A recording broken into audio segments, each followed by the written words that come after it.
it's always easier to say estrogen than sex hormone balance. And of course, we use the word sex hormone balance because it's not just about estrogen. It's going to be about progesterone, and it's going to be about all the metabolites of estrogen. So you'll forgive me if I use the word estrogen in a kind of very simplistic way to kind of keep the slides moving. The other thing that's unique about today and will kind of define our workshops going forward is that I am no longer going to speak alone. So luckily for me, those days are over. And what we're trying to do is to really bring in experts in the space. I have my little Nutrigenomics space, but that's really where it kind of starts and ends. So what we're looking to do is to really go out into the field and find those practitioners who've been working in a particular area of expertise for a very long time, who can kind of bring that to you and really just add a whole new layer on top of my genetics. Also means I don't have to be anything more than I actually am, which is really good for me. So today we are very, very fortunate to have Dr. Craig Golding. I'm sure because you're based in Johannesburg, you are extremely familiar with Craig. If you're lucky enough to have heard him speak before, or have done any of courses, or interacted him with, or worked with him, then you'll know exactly why we're so fortunate. We came from Durban this morning, and we ran a workshop in Durban yesterday with Craig. He came with us, and we had an amazing response. Everyone's like, you know, Durban doesn't get a lot of people coming, so they were like a whole new bevy of people following Craig. So very, very exciting. And what we're trying to do is to take kind of the genetics, which is my background, and really put it together with a kind of clinical expertise. And today that space is hormones and estrogen. So when we were trying to decide we were looking at our plan for the year, and we were thinking, you know, what do we want to educate on? What do we want to talk about? What is the conversation we want to be having with our practitioners? One of the first topics that came, really was just top of mind, was the idea of estrogen. And there's a lot of reasons for it. And I think one of the things that I want to bring to attention, and you'll see my talk today, is really almost introducing Craig for like 40 minutes. Is because I think we don't think about estrogen in the way that we need to be. And one of the things that's been happening in the past is there's been this idea that estrogen's an added extra, that this patient doesn't need estrogen, that this patient it's not important for. And there's so many times where I come across estrogen that I always think, oh my gosh, if I really needed to know about this patient, I needed to know what was happening at a hormone level. And these are just some of the areas that this happens to me. So when we talk about infertility, menstrual dysfunction, I could put in there obviously around perimenopausal, of course, as well. Blood clotting, I'm going to talk about that just now. Weight gain, all weight issues. And then the cancers, the lifestyle cancers, especially the prostate, ovarian, and breast. Hormones have to be discussed. They have to be thought about, and they have to be understood. So this is a story from a newspaper quite a while ago about a 28-year-old young lady called Emma. Emma went to Australia on holiday, and she was flying back, economy class, 20-hour flight from Australia, got off the plane in London. By the time she got to the arrivals hall, she collapsed. By the time she got to the hospital, she was dead. And what came out, of course, afterwards, she had died from a DVT. And this raises this kind of idea that we never talk about this relationship between thrombosis and blood clotting and estrogen in the pill. We call it the economy class syndrome. And I remember discussing it with Marita Kotzer in the early 2000s, like 2003, 2004. And we were going to build this kind of economy class genetic test. And what we were going to look at was we were going to look at F factor 2, factor 5, ENOS PAI. Here we are, 15 years later, and we're still not having this conversation.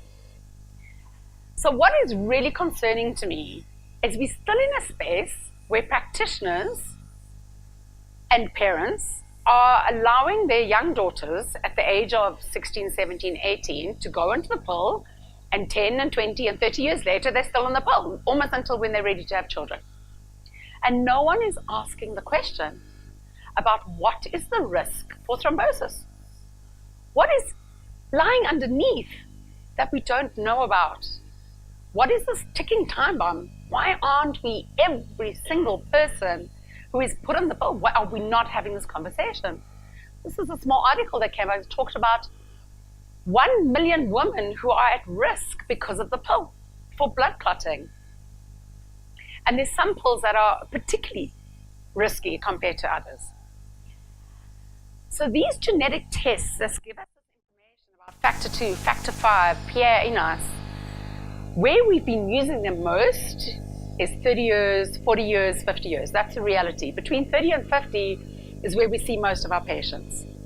But what we're missing out on are the young women who are going onto estrogen pills and who are potentially with these genotypes putting their life at risk. And the one thing that Annalie and Judith and I at the clinic have noticed is the extraordinary common frequency of seeing these SNPs in practice. I'm sure any of you who've been working in the space are seeing factor 2 and you're seeing factor 5. So this is a case study literally from last week of a young girl. Actually, it wasn't a young girl. Her father landed up seeing Annalie doing a genetic test. He had an incident where he had been flying a lot, he does for work, had got off a plane, on the plane had some severe chest pains. They'd taken him off the plane. They thought it was a heart attack or an anxiety attack. They weren't really sure. Stabilized him, sent him for tests for all the chest cardio things, came back absolutely fine. Lucky for him, he found his way into Annalie's office. We did the test, and he landed up factor 2, factor 5, PAI, the whole thing. His chest pains have not resolved themselves. They have not gone away, despite the fact that the cardiologists have not found anything. He then came to Annalie and said, I have a daughter who has a weight problem. I would like you to see her for her weight. There's no problem. She comes in, Annalie convinces him, let's do a genetic test. Does the genetic test, and this is her result. She is 15 years old. Look at the blood clotting, dark purple. Factor 2, factor 5, ENOS, and PAI. She has everything. In a couple of years' time, she's going to have to make decisions around taking estrogen. The biggest gift her dad has given her is knowing this at 15. Because when we're dealing at 30 and 40 and 50, we're dealing with the aftermath. We're dealing with the fallout. We're not dealing with prevention. Let's talk about another very topical thing. So that's blood clotting. Let's talk about cancer. So this is, I'm sure you all know exactly what I'm going to say here. This is Angelina Jolie. Many years ago, she was diagnosed with breast cancer. She had the BRCA gene test done. It came back positive. She elected to have a double mastectomy, and a great deal was written about it. So it was Newsweek, it was Time, it was CNN, it was CBS, it was BBC. The whole world was talking about Angelina Jolie's decision to have a mastectomy. This is not a bad thing, but there is an issue I have with it. BRCA is not a common variant. It is a very rare variant. So her decision was absolutely appropriate, but the problem is we have now raised BRCA into kind of this media showdown of thinking that if you don't have BRCA, you don't get breast cancer. That breast cancer is about BRCA. Okay. But the reality is in America, as you can see, 1 in 10 women are going to get breast cancer. We know that the stats are extremely high in South Africa, but the conversation is not actually about BRCA. BRCA is a high penetrance gene variation. It is extremely, extremely rare. It is not what you're going to see in your practice 95% of the time. And we'll talk a little bit about what that issue is. So here's the other problem. 23andMe, the most powerful genetic testing company in the world, many years ago had their genetic test shut down. And one of the reasons that they shut it down was because they said, 23andMe, you cannot tell people what their risk is for getting a disease. They were saying your chances of Parkinson's is 43%, your chances of Alzheimer's is 86%, your chances of breast cancer is 50%. And they were doing this based on SNPs. And then the FDA shut them down. And then 23andMe, which is one of the best funded companies in the world, got a whole department in the organization to write documentation for FDA to be able to be allowed to trade again. They were successful. And there are now 10 conditions in the 23andMe test that they can test for where they can give you risk advice. One of them is breast cancer. And this thing that says, do you speak BRCA, comes from the 23andMe website. What is my issue? My issue is that they are testing BRCA direct to the consumer. Anyone in the world, except South Africa, because you can't get 23andMe here, can order online their 23andMe test, like I did, send off your little spit tube, get back, and it'll tell you if you've got the BRCA gene. We have a different way of dealing with it in South Africa. In South Africa, BRCA needs genetic counseling before you take the test, because the thing about it is your chances of getting breast cancer can be anything between like 70 and 100% if you have the variant. Diet and lifestyle has a much lower impact, and you're going to get this news without understanding the implications, the consequences. Maybe you don't want to know. And this has been done direct to consumer. But there's even a bigger problem that 23andMe have incited now. Like any SNPs, there are many of them. BRCA has about 25 gene variants that can cause breast cancer. 23andMe tests 3. They test the 3 that are most common, but especially common if you're Ashkenazi Jew like me. So fantastic. For me, it's valid. I can take 23, and because I'm an Ashkenazi Jew, they probably relate to me. But what happens if you're not? So you get your 23andMe test back, says, you don't have BRCA, you've got a low risk for breast cancer. A, there are 22 other gene variants in BRCA they're not testing. You might land up with breast cancer in 6 months' time and says, but 23andMe said I wasn't going to get it. And what about all the 25,000 other genes and all their variants? Hundreds of gene variants that are going to contribute to developing cancer that are not the 3. So I have a real major issue. What's behind BRCA breast cancer? Estrogen. Okay, we need to understand it. And this is my last little story, my own story. A couple of years ago, I moved back to Cape Town. Go to the gynae every year for my checkup.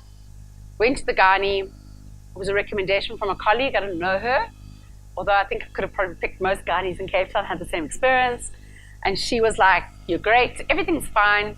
But you know, you're getting to that like 50 age, we need to talk about menopause. I'm like, well, I'm kind of asymptomatic at the moment. Yes, but you're definitely close. I'm like, well, you're probably right about that. She said, let's talk about you going on to hormones. What? I said, first of all, I'm completely asymptomatic. Second of all, you want to talk to me about HRT and you haven't asked me a single question. You don't know my family history. You don't know anything that's going on physiologically inside me. You don't know how I process estrogen and progesterone.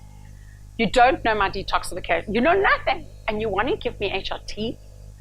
Did you know my mother had breast cancer at 60? Oh, no. HRT is fantastic. I said, why? She said, protects your bones and your heart. That was her response. I was like, okay, fantastic. And the reality is I could have gone to a number of gynecologists. In fact, find me a gynecologist in Cape Town. We do have some great practitioners, but gynecologists who would have asked me the right questions and said, I want to know what your estrogen and progesterone is doing. Then we can talk about what the best solution for you is. We have a major problem in gynecology that is not being able to talk about estrogen. So I was like blown away. Seriously, and she's like, do you know you need to do exercise to protect your bones? I'm like, yes, thank you. And so she says, what do you do for exercise? I said, I'm so much. She goes, oh, that's terrible. You're going to get osteoporosis because you swim. You need to start anyway. It was just a horrible conversation. It was just horrible. Anyway, so that's kind of why estrogen is important. Super important that we're talking about it right now. Now we're going to talk a little bit about how do we understand it. I am not the detail expert today. I'm going to pass over to Craig, but I'm going to give you kind of the big picture, kind of either or thing, and then it makes Craig's job like super easy. He just like dives in. I'm like his cheerleader today. Okay. The first thing is, where does estrogen come from? And when I say estrogen, remember, I'm kind of talking hormones, progesterone, estrogen, right? Two things, outside and inside, external and internal. So one conversation is, how am I processing estrogens and progesterone in my body?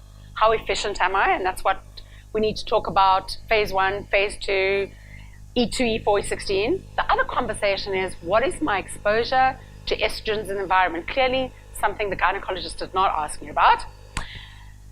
Because our world has changed and our environment has changed. And I get asked this question all the time. Do you think there's more cancer than there used to be? Or are we just imagining it? And is there more breast cancer? Unequivocally, yes. Both. And one of the things that has changed so fundamentally in our world is exposure to estrogen. It's everywhere. My favorite comment yesterday from Craig is, if you want to get away from exposure, go live on a different planet. I stole your line, but it was so good.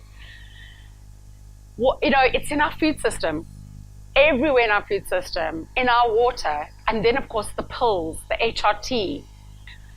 It's very hard to get away from estrogens in our environment. So when we're considering an individual's risk and exposure, we need to consider both external and internal.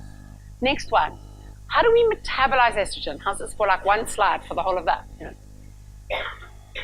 Of course it's very complicated. Of course there's different pathways and different ways, and Craig will talk about the gut and we'll talk about phase 1 and phase 2. But essentially, there's 2 different things we're interested in. Am I metabolizing my estrogen metabolites in such a way that they're traveling down the E2 healthier, safe space and out the body? Or am I moving into the E4, E16 space, which is pro-carcinogenic, DNA adducts, DNA damage? That's really the question that any of us really want to answer for our patients. Okay. And so I try and bring it down to a genetic level, which I'm going to do just now, but really that's the question we most want to understand for our patients. So what are the kind of key principles that help us unlock those answers? So really, for some of you, you probably think, I can't believe Yael's talking about this. I've been learning about this for years. I'm so bored of it. But you'll have to indulge me, because I think there's never a bad time to go back and talk about what are some of the absolute key principles that drive estrogen metabolism, particularly in genetics. Okay. So these are the 3 that I'm going to go through. You're probably like, I know these, but some of you here are new, so I think it's great to really just touch base on it. Okay. Nutrigenetics versus nutrigenomics. Even those people who've been working in the space for 10 years still sometimes get confused about which is which and why it's so important. The reality is there are very few people in the industry, in the world, in scientific literature that actually care whether it's accurate or not. You'll know that Christine Hodgson from the course, and myself, we care deeply whether we use the word nutrigenetics or whether we use the nutrigenomics, because it says so much. Right. New slide. I think I've got a pointy thing here. Am I allowed to move? No? Okay, new slide. Let's start at the bottom, nutrigenetics. Okay. Nutrigenetics is SNPs, gene variants, spelling changes. Okay. We start on the right-hand side with genetics, genetic components, genes, DNA. We have a SNP, a spelling change, a deletion, an insertion, and somehow that change in our DNA has an impact on our food component, on a nutrient, on the metabolism of a nutrient. I'm going to give you some examples. Okay, perfect example. Let's use MTHFR. Why not? MTHFR, the gene, has a gene variant 677CT. It decreases enzyme activity depending on whether it's heterozygote or homozygote, between 40 and 70%, reduces activity. What has the impact? We have a decreased ability to metabolize B vitamins. Gene variant impacts nutrient. That is nutrigenetics. When we build tests like 3x4, we are building nutrigenetic reports. Okay. Nutrigenomics, my favorite. Nutrigenomics, we start on this side and we say we've got a food or a phytonutrient or a nutrient or a nutraceutical, and it impacts gene expression. So it's going the other direction. We start with the nutrient, the food, and it has an impact on gene expression. So for many, many years, you might have heard me say this, probably for like 10, I only practiced nutrigenetics. That's how I came into the field, and that's truthfully all I understood. And then I started learning about gene expression, and I realized that the real power and the magic, but mostly the power, sat in nutrigenomics, that you couldn't do one without the other. And when we talk about our clinic in Cape Town, and we talk about this new nutrition that we're trying to practice, we're actually practicing nutrigenomic nutrition. We use nutrients to change gene expression. You yourselves are practicing, certainly in part, nutrigenomic nutrition. When you give an omega-3 fatty acid, you are practicing nutrigenomics, because omega-3 does many things, but one of the things it does is it upregulates or upregulates a whole lot of anti-inflammatory genes, and it downregulates genes like TNF-alpha. So when it's able to switch off TNF-alpha, it is a nutrigenomic effect. So you've been doing it anyway without understanding that this is all about gene expression. We talk about NRF2, the transcription factor, and quinine reductase, that if we can switch on these transcription factors, we upregulate about 2,000 defensive genes. When we use sulforaphane to switch on NRF2, we are using nutrigenomic nutrition. The upregulation of the genes is doing the healing in the body. We are upregulating using nutrition. Then nutrition becomes medicine. Be it a food, a nutraceutical, a phytonutrient, we are working in nutrigenomics. So that for me is really the future of where we're going with this field. And you'll see in the Manuka course that about half the modules are nutrigenetic, mine, and half the modules are nutrigenomic. And that's really where Christine's expertise comes in. So I have given you an example here and a much simpler slide. We've got gene on the left and nutrient on the right. If we're now going to look at quinine reductase, which I'll talk about a huge amount today. Nutrigenetics. So quinine reductase, 609TC. When you have a TC heterozygote, you have about a 3-fold decrease in activity of quinine reductase. When you have homozygote, you have almost no activity of quinine reductase. What I should have started out by saying, quinine reductase is one of the most important phase 2 detoxification genes in terms of all detoxification, but certainly in terms of estrogen. And we'll talk about it more just now. When we talk about nutrigenomics, we talk about a phytonutrient sulforaphane, which upregulates quinine reductase to boost its activity to be able to do what it needs to do. And we'll talk a little bit later about what it does.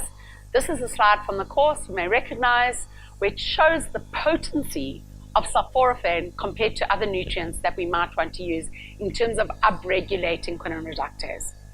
So this is a nutrigenomic slide. Okay.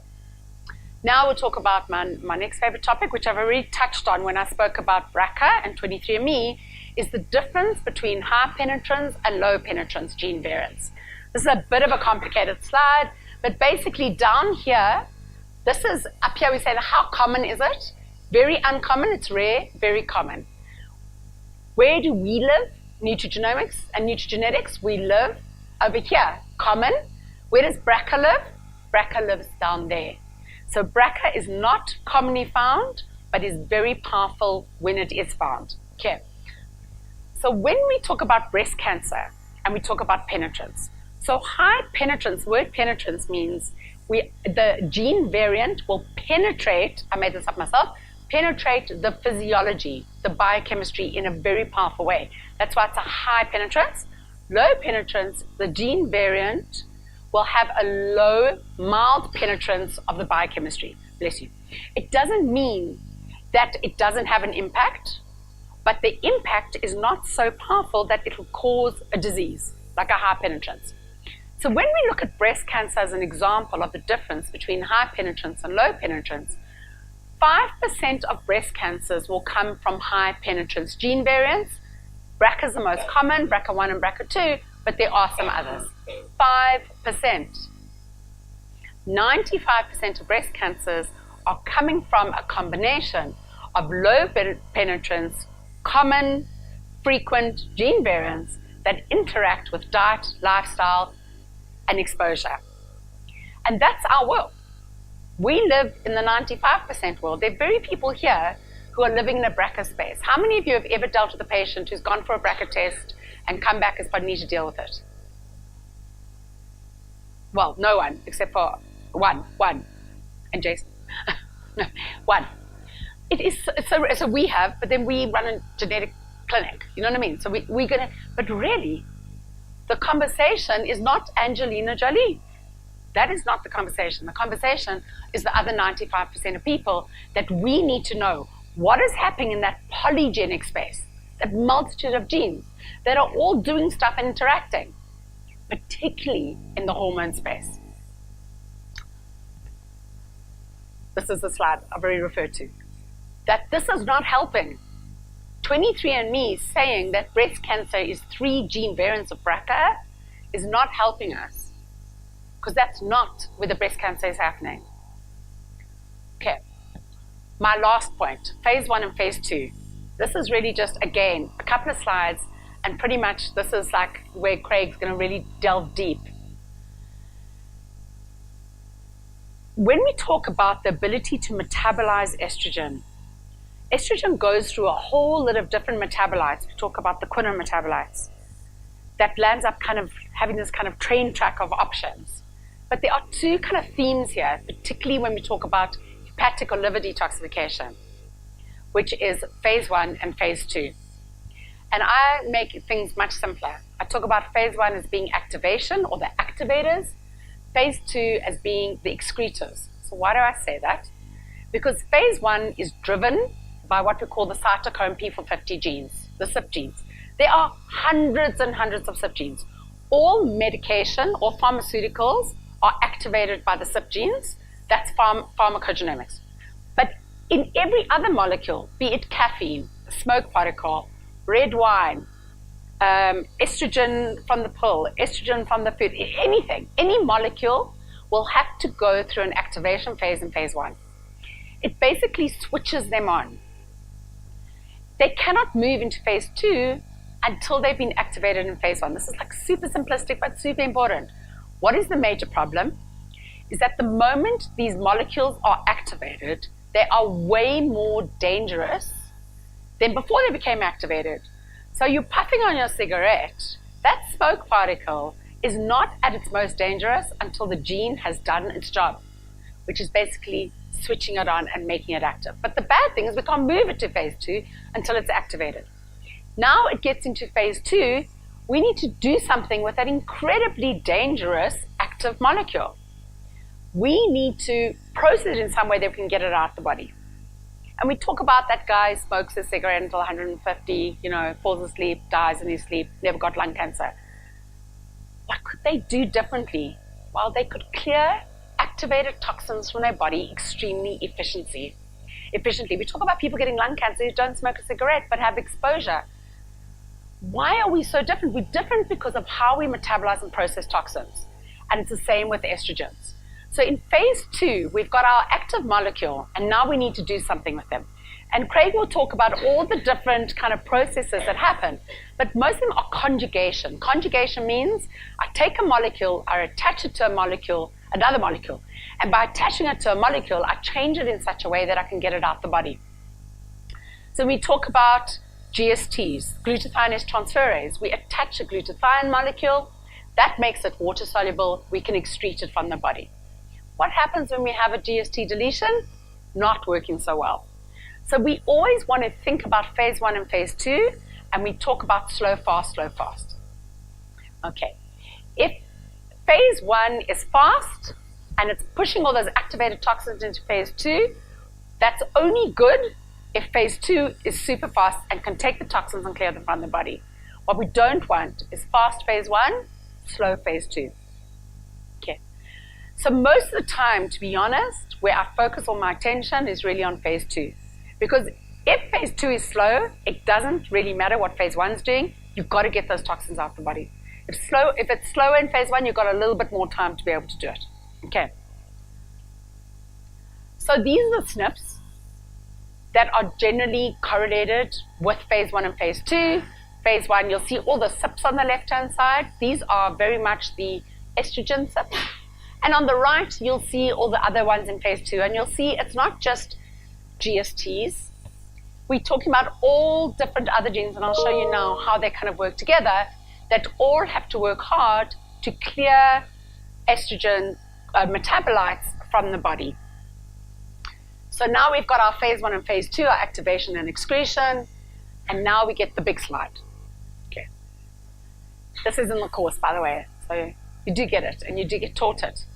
And what I've done is I've taken the SNPs, and I've superimposed them onto that kind of phase 1, phase 2. You can see on the left-hand side where we've got the kind of red are our CYP genes, which are activating our estrogens. And Craig will give you the detail on the difference between the CYP1A1s and the CYP1B1s and CYP17. And we actually don't test 3A4. It's a tricky SNP, and it's not definitive. So even though 3A4 is actually really important, we don't include it, which is I meant to tell you yesterday. It's why we don't include it. I don't think the literature is solid enough around 3A4, even though it's a really important gene. And then we have phase 2. Now you can see phase 2 is a whole lot more complicated, okay? So, but you'll recognize these SNPs. COMT, we'll talk about COMT in a little bit more detail just now, but COMT is a methylation and a detoxification SNP and a whole lot of other stuff that is going to pull those estrogens off and inactivate them. We talk about, here's all our kind of process of quinones. At the end, we've got the DNA adducts. Remember, DNA adducts are like potholes in DNA. It's our DNA damage that you see in the report. When we talk about DNA damage in the report, we're thinking about those potholes, those DNA adducts. Here's our GSTs, our glutathione transferases. We test for 3 of them. 2 of them have deletions. When you have a deletion, you do not have the gene, you do not have the enzyme. Okay, we'll talk about them. MTHFR usually sits here. It's not actually here because COMT is a methylation SNP, so is MTHFR. If COMT has a decreased activity, you need to make sure methylation is really looked after. This whole process of generating your kind of quinones from estrogen is extremely oxidative and is generating a huge amount of superoxides. We don't just talk about the superoxides. We look at things like GPX1, catalase, all of those as well. But we must never forget that this is an oxidative process, and we need to be looking what's our MSOD doing, what's our catalase doing, what's our GPX1 doing. And then my favorite friend, quinone reductase, NQ1 at the bottom. What does it do?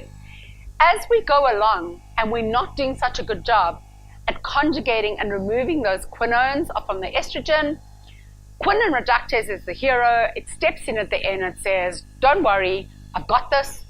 Takes the ones that before they get to the DNA adduct stage, grabs those kind of very active, dangerous metabolites, takes them back to the beginning of the process and gives them another chance. That's why quinone reductase is so important, okay? If you have, okay, we'll talk about the SNP, I'm getting ahead of myself. That's the slide. So what for me, so there's a whole lot of SNPs here, but I'm just gonna touch on 4. What I call the story of 4 genes because they're my favorite. I always have favorites. TNF-alpha used to be my favorite, it's not my favorite anymore, because I love these. And I just want to touch on 4 of them that are in the estrogen space that are super, super important. And the amazing thing is, MTHFR is not there. So I got an email this morning from a practitioner from the States who's treating someone with Lyme's disease in South Africa. And she wanted to know what genetic tests I can offer her patient in South Africa that she can get done. And you know what she asked me for? MTHFR. Made me very unhappy. And this is an expert treating co-infections and Lyme and autism, and she's asking me only for MTHFR. Anyway, so that was a bit disappointing, but we will, continue. So I want to talk about 4 genes that I believe are probably, not that any of them are not important, but the ones I want you to really pay attention to. So I even chose one from phase 1, CYP1B1, which I think Craig does a better job of talking about why it's so important. When we talk about, remember, safe and carcinogenic, and that activation, CYP1B1 is the most important. We really need to know what CYP1B1 is doing. Is it working faster? Is it working slower? Of course, we do the interpretation for you, and we will tell you in the report. But always, sometimes we get lost in the CYPs and we think, there's just too many CYPs, I'm not going to pay attention. Go and look what CYP1B1 is doing. It's really important. Okay. We call it the activator, SIP1B1, because it is converting those estrogens into a metabolite, which Craig's going to tell you a little bit more about what the consequences of that is. Second one is COMT, ubiquitous COMT. The COMT that does everything. And one of the challenges of nutrigenetic reports of the past is whenever you see a report and it puts COMT into one place, you know you've got a problem. It's like what's that? Don't put baby in the corner. What's that's one. You don't put COMT in the corner. Okay. COMT is incredibly potent. It's an amazing gene. We talk about mood disorders. We talk about methylation. We talk about caffeine metabolism, estrogen and sex hormones. We talk about cognitive function. It's also important. Annalie and I have made many observations on our clinic that when we see COMT and we see things like MTHR and methylation together, the anxiety, depression, it's such a potent gene variant. Remember that when we have a GA, we have the heterozygote, we have a significantly reduced activity of COMT. When we have a homozygote, we barely have any activity at all. It is a super difficult gene to upregulate when you have a homozygote, but remember COMT is a methylation SNP. And what we do is we just dive deep into methylation. We look at all the other SNPs and we support methylation as a process. Remember, pathway. We don't deal with one SNP at a time. We look at the pathway and we make sure that we have really taken care of everything around the COMT space. Okay. Third one, love this picture. Jason gave me this picture. Actually, Jane gave me all the pictures.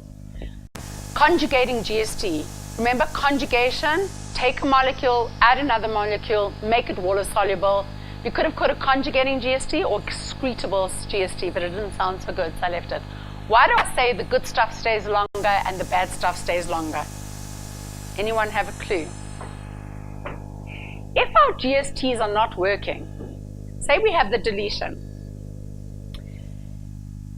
and we are smoking, or taking the pill, that estrogen or those smoke particles are going to stay longer in phase 2 because they're not being conjugated and being removed from our detoxification pathways. So that's kind of the bad stuff stays longer. But what do I mean by the good stuff stays longer? What if you're taking a nutraceutical like sulforaphane? It's still a molecule. It's still going to be phase 1 and phase 2. Just because you're a nutraceutical doesn't mean you get to bypass metabolism. So the interesting thing, and where the research gets really interesting, is that when we have a deletion, sulforaphane will actually stay in the body longer because of the deletion, which actually allows it to do its work. Same with cruciferous vegetables. So it's an interesting space deletion. So one of the things we talk about is never give sulforaphane when you're on chemo. Or, in fact, taking any drug that you want to work. Because what is it going to do? It's going to upregulate your phase 2 detoxification. Sulforaphane's like magic. So if you want chemo to be in your system to do what it needs to do, don't try and get it out your system, which is what sulforaphane needs to be. And Craig was asked a really important question yesterday, or offered the answer anyway, around pregnancy and sulforaphane. Remember, sulforaphane will clear estrogens. Do you want to do that in pregnancy? We're saying, no, we don't. Do not. So for now, we're saying don't take something so powerful of phase 2 when you actually want your hormones to stay in your body. Okay. And in pregnancy, it's a perfect balance of those hormones. Let's not mess with them. The moment the baby's out, go back on the sulforaphane. And my friend, quinone reductase, the recycler, so it does a couple of things. The one is, when you have these active metabolites that didn't get dealt with by the GSTs and the COMTs and along the way, and they're about to go into that kind of DNA adduct mutagenic space, quinone reductase comes along, we call it the gatekeeper, picks it up, brings it back to the beginning and gives it another shot. The other thing is quinone reductase recycles vitamin E, vitamin K, and coenzyme Q10. Really important to know, when you've got a homozygote quinone reductase, remember virtually no activity. and coenzyme Q10, vitamin E, vitamin K, all super important compounds that we need to deal with. What upregulates quinone reductase? Sulforaphane. Remember that 33,000 potency of sulforaphane in quinone reductase compared to everything else. So, to conclude, coming to the end now, sex hormone balance is not just an add-on. Do not see a patient and go, do you just need health and diet, but actually you don't need estrogen? No, that can't be the answer. Estrogen and hormone metabolism is intrinsic to every single thing about who we are, in our health, in disease, prevention, in treatment, in men, in women, in children, in young girls. We cannot see estrogen as outside of what we do. We have to see it as a core pathway in everything that we do. And that really is the message that I wanted to bring to you today. This is not an added extra. This is not optional. This is something that all of us have to learn, have to understand, have to think about. We need to think about those young girls who are going on the pill at 18. We need to think about these people walking around blood clotting. We need to think about the 95% breast cancer, ovarian cancer risk, and all these polygenic things that we've been exposed to estrogen. We need to think about phase 1 and phase 2 detoxification. This is kind of what I'm saying. We need to think about this side, not that side. There is no point in doing a genetic test if it tells you what you know. You have wasted your time and your patient's money. The only reason to do a genetic test is to find out what we don't know. And often in the estrogen space, we don't know. We don't know what's going on in phase 1, phase 2. You can do other tests to try and get a sense of phase 1, phase 2. But the whole thing about gene testing is we're learning not just about estrogen, we're learning about detox and inflammation and this and that and that. So it's quite a good way for 5,000 men to really get a sense of what's going on in these pathways without going off into, so we always say genetics first, functional test afterward. If you do the genetics and you really find something like this that really comes up, you might want to then go and do a functional test that is what a targeted test, not a fishing expedition, but I know there's an issue here. I'm going to choose a functional test that will give me a specific answer. We want to know what we don't know, not what we think we know. And that's, of course, where genetics comes from. And this was really my message. You cannot fully understand sex hormone balance if you don't understand it at a genetic level first, and then go on to obviously look at the diet, lifestyle, family history, exposure, what they're taking, what they're not taking, diet and lifestyle, and all of that. That's me for today. Haven't lost my voice. But really, the most important thing is, I mean, as I said, all I wanted to do was talk enough so that when Craig stood up here, you'd go, wow, whatever he's saying is really important. And he does a brilliant job of that. And he gives you the detail, which I haven't given. Okay. I want to thank Craig for joining us on his home turf today, and look forward to many more of these kind of associations where we can bring together genetics with kind of real clinician knowledge and be able to just become better practitioners. I'm going to call Craig up in like a second, but just to let you know, which I didn't say, is that after Craig has spoken, we are then going to call up Jason Haddock, who's sitting at the back, hiding behind his computer. Jason is our CTO at 3x4, Chief Technology Officer, and my very close colleague, who pretty much makes everything kind of work in 3x4. And this is the first time we've let him out the office for his first road trip. And he's actually going to be finishing off today by telling you a little bit about what's going on in the technology. Because actually, what defined 3x4 for me when I embarked on my 3x4 journey was the idea that it wasn't enough just to have the science. I needed technology. And that's when I approached and said, I need the technology level to be as high as the science level. So Jason's going to talk a little bit about how that technology works and what the future of that looks like. But in the meantime, I'm going to hand over to Craig.